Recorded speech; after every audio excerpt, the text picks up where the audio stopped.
आज कटक रे ईदुल आजहा बा बकरी ईद को आज मुसलमान धर्मर भाई भाई मैंने धूमधाम पालन करते बर्तमान आम कटक रे अच्छु जो आप देखिपे जो मुसलमान श्रद्धा मानकर नमाज पाठ चलता नमाज पाठ सरला बर्तमान समस्ते बाहर को बाहर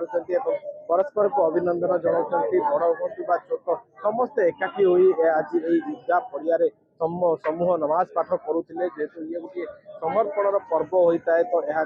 समस्ते ये पालन करते आप देखुं समस्त ये श्रद्धा मैंने नमाज पाठ सरला बाहर को बाहर ये पर्व बहुत गुरुत्वपूर्ण रही है जो दुई दुईटी पर्व जो ईदर कथा कहतु ईद आधार कथा कहतु ये पर्व को आज कटक धूमधाम पालन कर श्रद्धा मैंने बाहर जेहेतु आम प्रतिक्रिया नहीं जेहेतु समस्ते आप देखिपे पिलाठू बड़ समस्त एकाठी आज पर्व केमती पालन कर भल जेहेतु गोटे कटक भाईचारा सहर केमती पालन कर सब भाईचारा सह सब मिसी मासिकी सब पालन करती सब तो केतबेलू आसिले नमाज पाठ करला आम आसलु 9:30 बेलू आसलु नमाज पाठ सरला आज्ञा आज दिन अभी जीवा हमर जो कुर्बानी रो ये अच्छी सेटा ये हबो देखो जो भाव में से प्रतिक्रिया रखुते जो कुर्बानी पर्व रही है ईद आधा आप देखो समस्ते कौ भाव में परस्पर को अभिनंदन जनाऊँ कथा आउ कि श्रद्धालु अच्छा आम सागर पहुँचा सार आज पर्व को आपको अभिनंदन केमती आज पर्व को देखुं आज पर्व अच्छी इस्लाम रो गोटे अंग पर्व इब्राहिम इस्लाम आम सुन्नत अदा करुचु एवं ए पर्व रे बार्ता दि जाऊँ समस्ते मिसिकिना केमती रहिबा समस्ते मिसिकी श्रृंखला शांति के पर्वटा को पालन करवा एवं आज पर्व रे जो माने हज यात्रा जाइछंती हाजी माने आज शेष दिन मु कामना करुच्ची हज यात्रा सफल हो एवं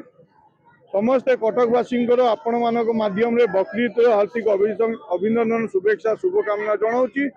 एवं समस्त को एवं ता संगे प्रशासन को भी शुभेच्छा शुभकामना जनाऊँगी कि भल भाव में एडमिनिस्ट्रेशन आमर कम लगी समस्ते मिसिकिना पर्व को पालन कर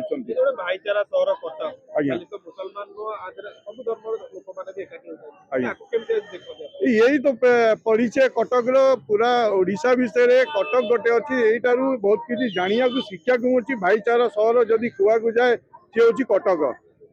आपड़ देखीदे ये समस्ते संप्रदाय लोक आसिक आम सागर मिशुंट बकरीद पालन कर भेदभाव नहीं ये गोटे भल भाईचारा पूरा ओडिशावासी को गोटे मेसेज दि जाऊँगी एवं प्रशासन भी पूरा आम सागर ठिया कांदर कांद मिसेगी ये पर्व को आम खुशी भाव में पालन कर जो भाव में प्रतिक्रिया रखुते खुशी भाव में आज पर्व को पालन कर मो सहित रंजन भाई भी अच्छा रंजन भाई सर्वप्रथम आप अभिनंदन आज पर्व तो ये पर्व को आज केमती आप देखो ये पर्व गोटे आमर सैक्रिफाइस पर्व हजरत इब्राहिम अली सलाम बारंबार स्वप्न होता तुम एक तुम निजर अति प्रिय जिनस अल्लाह के ना कुर्बानी दियो से बोधे भाविले मोर अति प्रिय बोधे मोर गोटे मात्र पुओ जो मैंने 84 वर्ष बयस से हजरत इस्माइल अली सलाम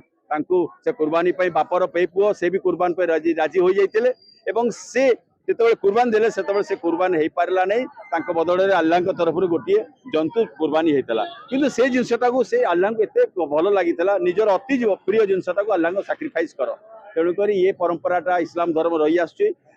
आज ये जो भाईचारार सहर कटक सहर गोटे सुंदर वातावरण गत काली किसी मनसून वर्षा होता काल बैशाखी आज गोटे सुंदर परिवेश सुख परिवेश